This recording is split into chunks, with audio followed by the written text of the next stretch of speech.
প্রচণ্ড গরমে হঠাৎ কেউ অসুস্থ হয়ে পড়লে অনেকেই বুঝতে পারেন না এটি হিট স্ট্রোক নাকি হার্ট অ্যাটাক। দুই অবস্থার কিছু লক্ষণ একে অপরের সঙ্গে মিল থাকলেও কারণ আর চিকিৎসা একেবারেই ভিন্ন।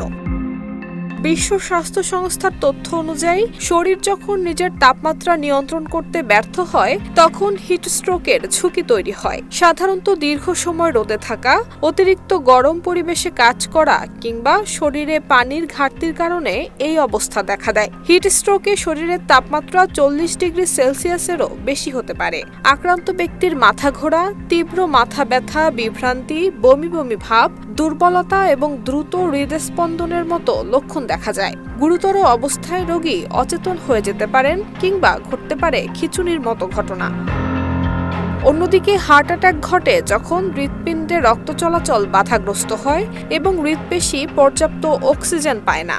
এর সবচেয়ে পরিচিত লক্ষণ হলো বুকে চাপচাপ ব্যথা, যা হাত, ঘাড়, চোয়াল, পিঠ কিংবা কাঁধে ছড়িয়ে পড়তে পারে। এছাড়া শ্বাসকষ্ট, ঘাম হওয়া, বমি বমি ভাব এবং হঠাৎ দুর্বলতাও দেখা দিতে পারে। বিশেষ করে নারী ও ডায়াবেটিক্স রোগীদের ক্ষেত্রে কখনো কখনো তীব্র বুক ব্যথা নাও থাকতে পারে। অতিরিক্ত গরমে অসুস্থতাকে কখনোই হালকাভাবে নেওয়া উচিত নয়। হিট স্ট্রোকের ক্ষেত্রে দ্রুত আক্রান্ত ব্যক্তিকে ঠান্ডা স্থানে নিয়ে গিয়ে শরীর ঠান্ডা করতে হবে। আর হার্ট অ্যাটাকের সন্দেহ হলে এক মুহূর্ত দেরি না করে জরুরি চিকিৎসা নিতে হবে, কারণ দুই ক্ষেত্রেই দ্রুত পদক্ষেপ জীবন বাঁচাতে পারে। Desk report, Dhaka post.